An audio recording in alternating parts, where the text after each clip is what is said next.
Yeah, Bustin' Boxing, we are back in the house. And all right, let's just go ahead and get on into it. This is about RUIZ and AJ. And I keep hearing people, ex-fighters, trainers, promoters, saying that Joshua is making a mistake getting into the rematch with Andy Ruiz. And I'll be honest with you, I do think that's a bad matchup for Joshua. Bad matchup doesn't mean he cannot win though. Now, let me just go ahead and put this out there first. This is like a disclaimer, I guess. I'm not a huge Joshua fan. I'm not a huge Ruiz fan. I'm a fan of boxing. When I look at film, when I look at fighters, I take all the emotion out of it. It has nothing to do with if that's a boxer that I'm a fan of, or if it has anything to do with race or color, religion, or anything like that. It's all about boxing. Who's going into the ring with each other, what they're capable of doing, how they execute their game plan. Because people say styles make fights. That's correct. Styles do make fights, but game plans win them. The problem with the AJ Ruiz fight was number one, game plan. Now mind you, Joshua is flawed. If you watch some of my breakdowns of the Joshua Ruiz fight, but pre-fight breakdowns that is, then clearly you would know that I said several times Joshua has plenty of flaws. One being the fact that he does not like getting hit. Now, mind you, no fighter likes getting hit. Well, some actually might do, but most fighters don't like getting hit. But some fighters, they embrace it, others, they don't. Joshua is one that don't. The more you hit him, the more he will clam up. His output will decrease. If you back him up, his output will decrease because he's not comfortable fighting going backwards. Ruiz figured that out clearly.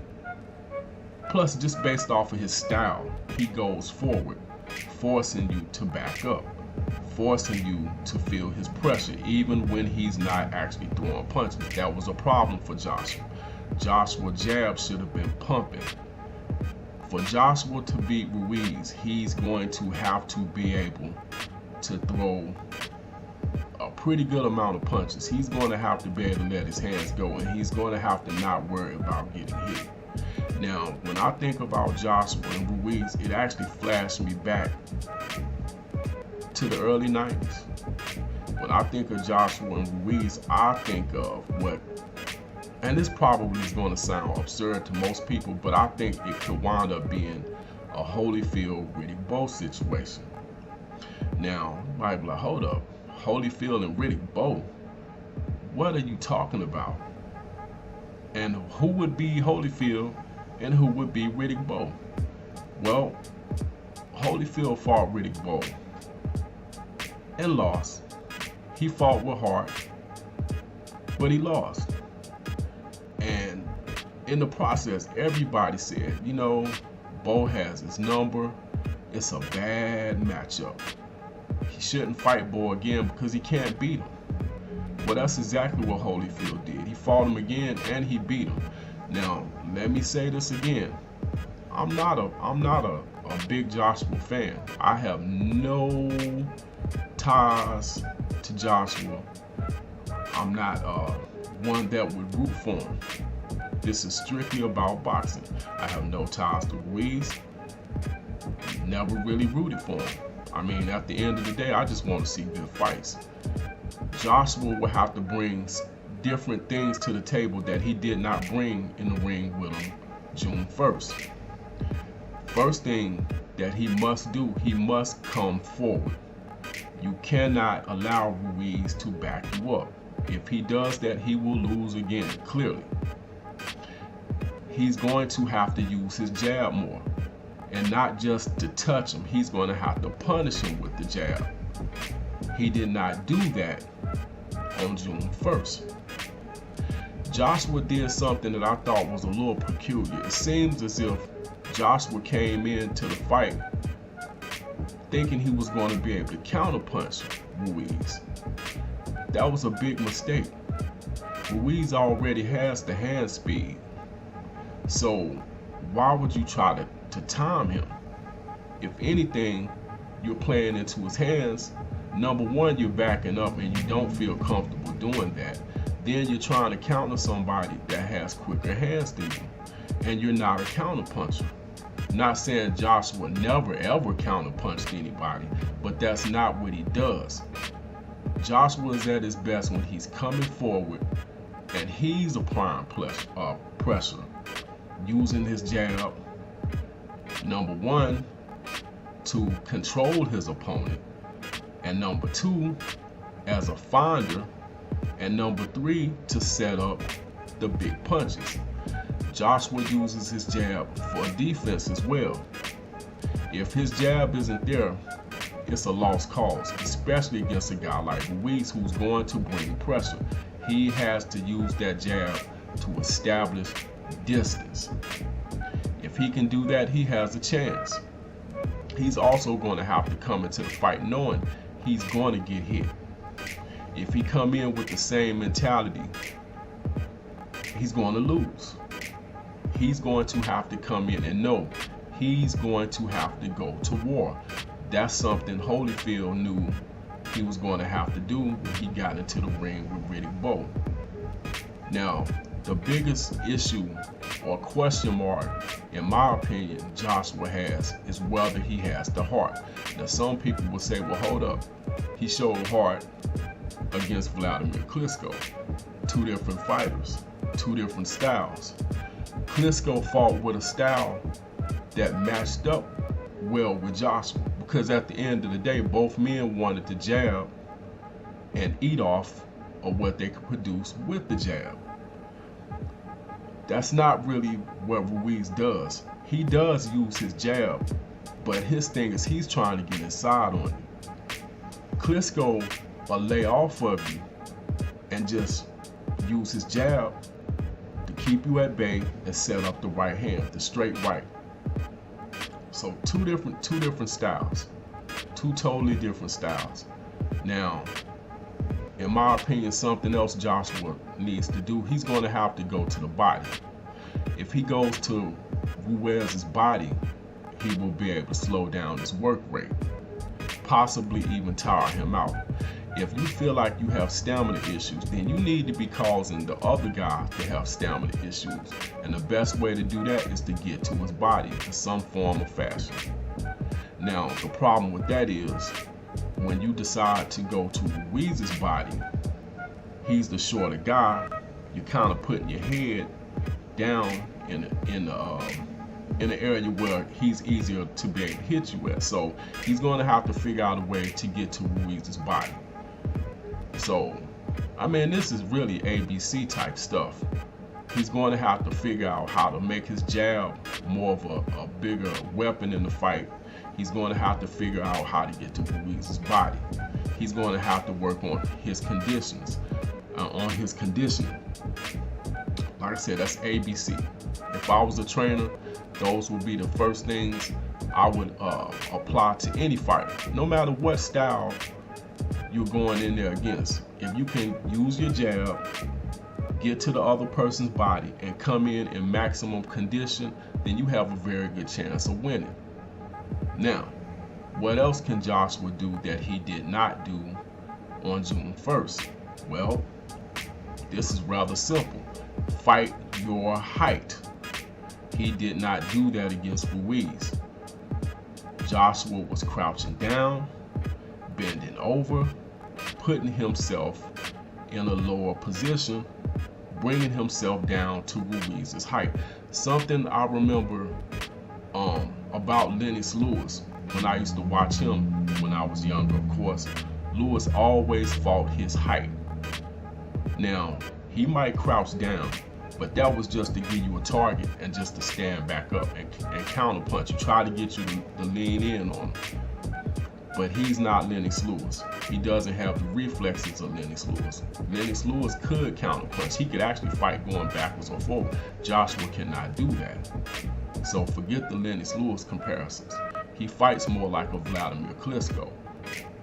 Matter of fact, he should actually reach out to Klitschko and maybe see if he'll help him out, because he could learn a lot. Klitschko was a master at keeping his opponent at a proper distance. That's something and I'll be honest with you, that's something I thought Joshua was very good at in some of his previous fights.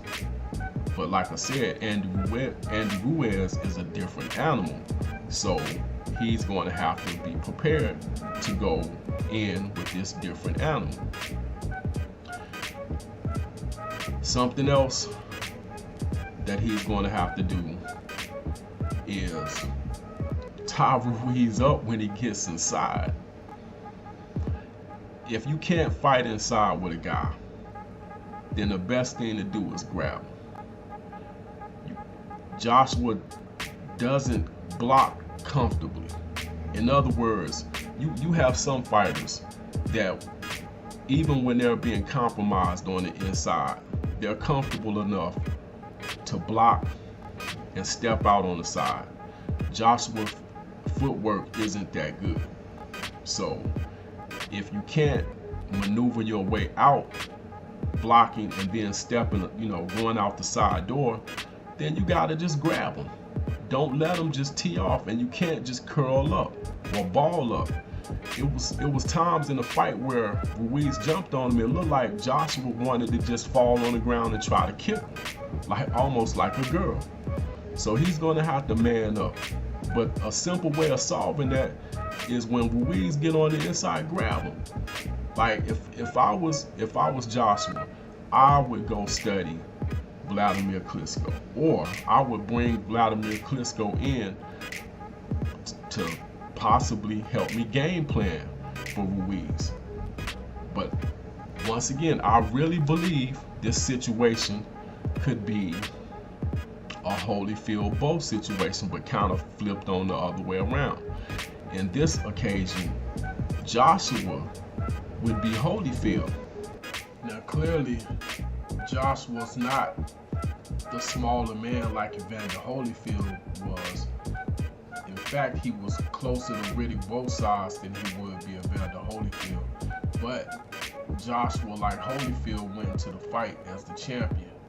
Now, the even more telling situation, like Joshua, Holyfield came into the ring with the wrong strategy. Holyfield had early success against Riddick Bowe fighting on the inside. And it even appeared as if Holyfield was getting the best of Bowe, but Bowe, being a great inside fighter, turned the tables on Holyfield and eventually started wearing Holyfield down. And after a while, even though the fight was still competitive, down the stretch, it was more one-sided than at the beginning of the fight. And Bowe looked like the more dominant fighter. I mean, you could even say he almost knocked Holyfield out. But Holyfield, having the heart that he did, he made it to the end of the fight. But there was no doubt who the better fighter was, leaving people to believe that maybe Bowe just had Holyfield's number and he had no business even thinking about a rematch. I mean, after all, Bowe's the bigger guy, stronger guy, and with the longer reach. And if Holyfield couldn't beat him on the inside, how was he going to beat him? So Holyfield did the impossible. He got back in the ring with Bowe, but he came in with a different strategy, because styles make fights, but strategy win fights. And instead of slugging it out with Bowe, he fought more from the outside. Now, I'm not saying he didn't fight on the inside at all, as you can see here. Clearly, he did fight some on the inside, but he picked his spots. And when he wasn't having success, he backed out instead of trying to fight his way through it. Holyfield changed his strategy and got the win. Now, let's go to the rubber match. As you can see here, Holyfield tried to slug it out with Bo again. Bo, at this point, wasn't quite the same guy, but he still had enough of his tools left to be able to beat Holyfield up on the inside. Now, Holyfield, being a good inside fighter himself, did have success and dropped Riddick Bowe, but his success was short-lived, and Bo wound up getting the best of him. And as you see, Holyfield resorted back to his original strategy and wound up losing. So, as I said before, strategies win fights. Yes, styles make fights, but strategies win them. Joshua would be Holyfield, and Ruiz would be Bo. Not saying they fight anything like the two guys, but I'm just saying it could be a similar situation. Bo indeed had Holyfield's number, but Holyfield beat him, did he not? Holyfield beat him in the trilogy.